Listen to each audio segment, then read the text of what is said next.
আসসালামু আলাইকুম রহমতুল্লাহি ওবরাকাতু। প্রিয় ভালোবাসার মানুষ সকল, দেশ এবং দেশের বাইরে যে যেখান থেকে আজকের এই গুরুত্বপূর্ণ প্রতিবেদন শোনার জন্য ভিডিওতে ক্লিক করছেন, সকলকে জানাচ্ছি আন্তরিক শুভেচ্ছা এবং অভিনন্দন। টাইটেল এবং থাম্বনেল দেখে হয়তো অবাক চিত্তে ক্লিক করেছেন, ওহাব ভাই ডক্টর ইউনূস পদত্যাগ করছেন বা পদত্যাগ করবেন কেন, এটা কি লিখলেন? আজকে একটা বিশ্লেষণমূলক তথ্য আপনাদেরকে দিব। ডক্টর ইউনূস নির্বাচনের ঘোষণা দিয়েছে ফেব্রুয়ারিতে। এটা নিয়ে তোড়জোড় চলতেছে যে আসলে নির্বাচন কতটা সুষ্ঠু হবে, এবং সেই সাথে ঐক্যমত কমিশন নিয়েও একটু বাধা বিপত্তির তৈরি হয়েছে। তো ডক্টর ইউনূস কেন পদত্যাগ করতে পারেন, কেন পদত্যাগ করবেন, এই বিষয়টা আজকে আমরা ক্লিয়ার করব। খুবই গুরুত্বপূর্ণ ভিডিও। যারা দেশ সম্পর্কে জানতে চান, দেশের অভ্যন্তরীণ বিষয় আসলে কি হচ্ছে, আজকের এই কথাগুলো যদি শোনেন আপনি বিস্তারিত জানতে পারবেন। অনুরোধ করতেছি, ভিডিওটি খুবই গুরুত্বপূর্ণ। যারা যারা দেখতেছেন পর্যাপ্ত পরিমাণে ভিডিওটি শেয়ার করবেন, ভিডিওতে একটা লাইক করবেন। অথেন্টিক লেটেস্ট আপডেটগুলো পেতে আমাদের চ্যানেলটা একটু সাবস্ক্রাইব করবেন। ভিডিওতে একটা লাইক করেন, কৃপণতা করেন কেন? চলেন প্রতিবেদন শুরু করছি। প্রিয় দর্শক মণ্ডলী, ডক্টর ইউনূস কেন পদত্যাগ করবেন বিশ্লেষণমূলক আলোচনায় যাব। তার আগে আমরা 3-4টি প্রতিবেদন একটু আপনাদেরকে জানাতে চাই।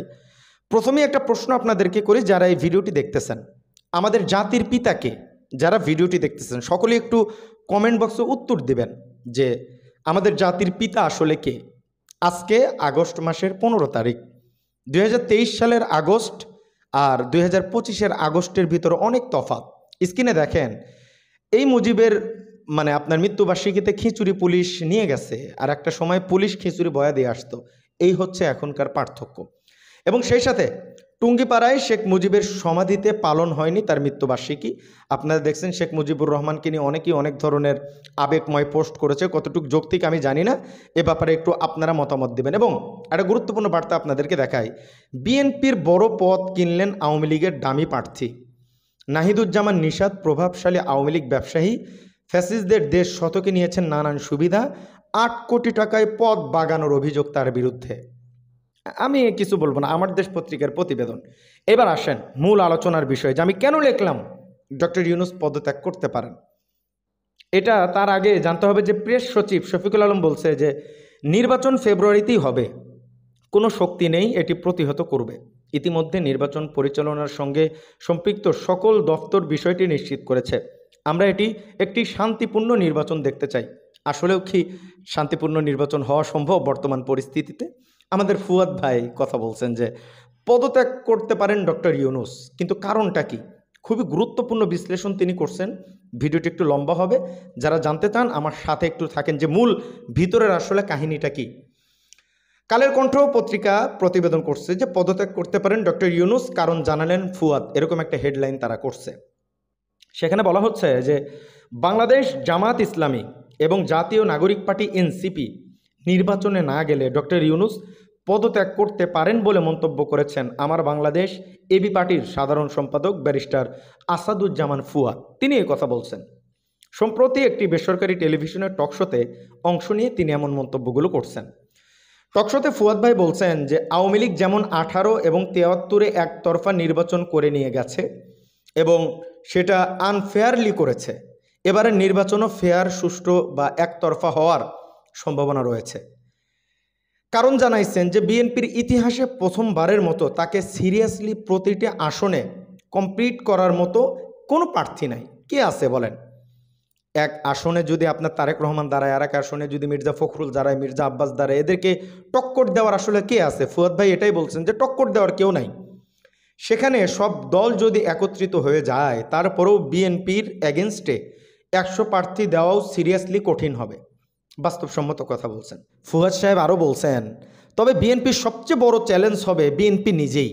130-135 আসনে অনেক বিদ্রোহী প্রার্থী আছে যারা বিএনপির বিরুদ্ধে দাঁড়াবে এবং খুবই স্ট্রংলি তারা সেখানে নির্বাচন করবে। ফুয়াদ সাহেব আরও বলছেন, জুলাই সনদ বাস্তবায়ন নিয়ে দলগুলোর ভিতরে সিরিয়াস ইস্যু তৈরি হয়েছে যে আমরা এগুলোতে একমত হয়েছি, বাস্তবায়ন কিভাবে হবে।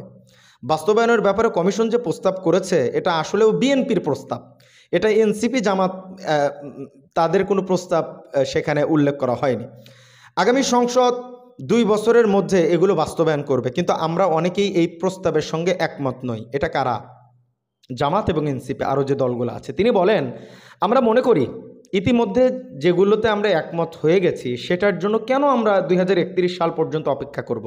আমরা সবাই মিলে যদি সিদ্ধান্ত গ্রহণ করি যে নারী আসনে আমরা 50 থেকে 100 জন নেব, এটার জন্য কেন আমরা 2031 সাল পর্যন্ত অপেক্ষা করব। এটা কেন 2026-এই হবে না? আমরা যদি সবাই একমত হই যে নারীদের ন্যূনতম 5% সিটে সরাসরি নমিনেশন দেওয়ার চেষ্টা করব, সেটা 2032 সালের জন্য কেন অপেক্ষা করতে হবে? আমরা যদি সবাই একমত হই যে কেউ 2 টার্মের বেশি প্রধানমন্ত্রী থাকতে পারবে না, তাহলে সেটার জন্য কেন আমরা অপেক্ষা করব? এটা তো এখনই হওয়া দরকার। এগুলো হচ্ছে জামাত এনসিপির কথা আর কি। এবি পার্টির সম্পাদক ফুয়াদ ভাই আরও বলছেন যে সব রাজনৈতিক দল নির্বাচনে গেলেও নির্বাচনে বিএনপির একতরফা বিজয়ের সম্ভাবনা আছে। নির্বাচনটা একতরফাই হয়ে যাবে, একমুখী হয়ে যাবে। কারণ ফুয়াদ সাহেব বলছেন এরপরেও টেনশনের জায়গাগুলো হচ্ছে জামাত এবং চরমোনাই হচ্ছে বিএনপির পরে সবচাইতে বড় দুইটা দল। তারা যদি পিআরের বিষয়ে খুব স্ট্রংলি থাকে যে আমরা পিআর চাই সংসদে, উচ্চকক্ষ না হলে এখন যেভাবে আছে সেই সংসদেই পিআর হবে, এবং তারা যদি এই ইস্যুতে নির্বাচন বয়কট করে, এনসিপি নিম্নকক্ষে পিআর চায়, তারা যদি সংস্কার এবং জুলাই সনদ বাস্তবায়নের পদ্ধতির ব্যাপারে অ্যাডামেন্ট না থাকে, তাহলে আলটিমেটলি যেটা হবে যে নির্বাচন একতরফার দিকে চলে যাবে।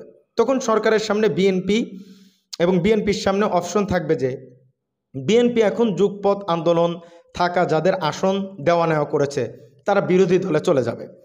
এরকম একটা অপশন হবে যে সেটা কিন্তু আদৌ দেশের জন্য ভালো হবে না, বিএনপির জন্য সম্মানজনক হবে না, কারণ বিএনপির লোক অন্য দলে যোগ দিবে এবং তারা সেখান থেকে নির্বাচন করবে। ফুয়াদ সাহেব আরও বলছেন অন্তর্বর্তী সরকার এই দায় নিয়ে একটা ভালো নির্বাচন করবে কিনা, জনগণ অভ্যুত্থানের সব শক্তি এই নির্বাচনে অংশগ্রহণ যেহেতু করছে না, এরকম একটা নির্বাচনের দায় আমরা আসলে নেব না। তখন এমনও হতে পারে প্রফেসর ইউনূস কিন্তু বেশ কয়েকবার দায়িত্ব ছেড়ে দেওয়ার উদ্যোগ নিয়েছিলেন, তখন হয়তো তিনি দায়িত্ব ছেড়ে দিতে পারেন, নির্বাচনকালীন একটা সরকার করে দিয়ে তিনি বিদায় নিয়ে চলে যাবেন। ফুয়াদ সাহেব এই ব্যাপারটা নিয়ে কথা বলছে। ফেব্রুয়ারিতে নির্বাচন নিয়ে রাজনৈতিক টেনশন আছে ব্যারিস্টার ফুয়াদ সাহেব। বাংলাদেশ বিক্রি হওয়ার জন্য তৈরি হয়নি ফুয়াদ সাহেব। ফুয়াদ সাহেব এই ব্যাপারগুলো নিয়ে কথা বলছেন। এবার আমি তো পত্রিকার প্রতিবেদনটা পড়লাম, এবার আমি যতটুকু বুঝতে পারছি এটা আপনাদেরকে বলি, যারা কথাগুলো শুনে বুঝেন নাই, অনেকে হয়তো বুঝছেন, এটা আমি সারমর্মটা বলি। জুলাই সনদ নির্বাচন নিয়ে একটু ঘাবলা আছে। কিছু দল বলতেছে পিআর নির্বাচন চাই, বিএনপির পরে যে বড় দলগুলো আছে এনসিপি, জামাত, চরমোনাই, জুলাই সনদে যেটা হয়েছে সেখানে বিএনপি যা চায় সেই জিনিসগুলি সেখানে উল্লেখ করা হয়েছে, এবং কিছু বিষয়ে তাদের জামাত এবং এনসিপি একমত প্রকাশ করছে যে আমরা 2বারের বেশি প্রধানমন্ত্রী থাকা যাবে না, এটা 2031 সালের পরে এটা সংস্কার হবে। কেন এটা এখন হতে সমস্যা কি? আবার যে বড় বড় দলগুলো আছে তারা যদি পিআর নির্বাচন চায় তখন সরকার বিপদে পড়ে যাবে। বিএনপির কম্পিটিশন তো আসলে কেউ নাই, বিএনপির কম্পিটিশন বিএনপি নিজেই। একে আসনে 2 জন প্রার্থী দাঁড়াবে, বিএনপির স্ট্রং প্রার্থী, যাদের ভ্যালু আছে, যাদের সবাই মানুষ ভোট দিবে। তখন বিএনপির ভিতরে একটা ভাগাভাগি তৈরি হয়ে যাবে। সেক্ষেত্রে যখন দেখা যাবে যে এক দল বয়কট করবে নির্বাচন, তখন বিএনপির কিছু দল যারা পাবে না তারা সেখান থেকে সিটকে অন্য দলে গিয়ে যোগ দিয়ে নির্বাচন করবে, এটা বিএনপির জন্য ক্ষতি।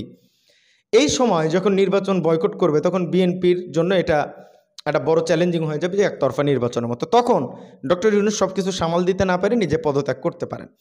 এটা বলে আসলে ফুয়াদ সাহেব মন্তব্য করছেন নির্বাচন যে আটকাতে পারবে না, আমাদের নির্বাচন নিয়ে এত কথা হচ্ছে, প্রেস সচিব বলল নির্বাচন হবে, কেউ ঠেকাতে পারবে না, নির্বাচন ফেব্রুয়ারিতেই হবে। ফেব্রুয়ারিতে কতটুক ফেয়ার নির্বাচন হবে, কতটা আইন শৃঙ্খলা দেশের পরিস্থিতি নিয়ন্ত্রণে আছে, এগুলো বিষয়ই তো নির্বাচন সুষ্ঠু হওয়া কি খুবই সহজ নাকি? অনেক নেতাকর্মীরা বলতেছে দাঁড়িপাল্লায় ভোট দিয়ে কেউ যেন সুস্থভাবে যাইতে না পারে। এইগুলো কথা কি আসলে নির্বাচনের পরিবেশ ঠিক রাখা বোঝায় নাকি বিগ্রানো বোঝায়? এটা আপনারা একটু আমরা বললেন। তো এই তো ছিল ভিডিও। কেন তাহলে দিলাম যে ডক্টর ইউনূস পদত্যাগ করতে পারেন, এটা আমার কথা না, ফুয়াদ সাহেবের কথা, আমি নিজে কোনো কথা বলি না, বুঝছেন? তো আজকের ভিডিও ছিল এই পর্যন্ত। আশা করছি অভ্যন্তরীণ যে বিষয়গুলো আপনারা বুঝতে পারছেন। তারপরেও যদি কোনো কিছু প্রশ্ন থাকে কমেন্ট বক্সে জানাবেন, ইনশাল্লাহ আমি উত্তর দেওয়ার চেষ্টা করবো। আজকের ভিডিও পর্যন্তই, দেখা হচ্ছে পরবর্তী অন্য কোনো ভিডিওতে। সে পর্যন্ত সকলেই ভালো থাকবেন, সুস্থ থাকবেন। আসসালামু আলাইকুম রহমতুল্লাহি ওয়া বারাকাতুহু।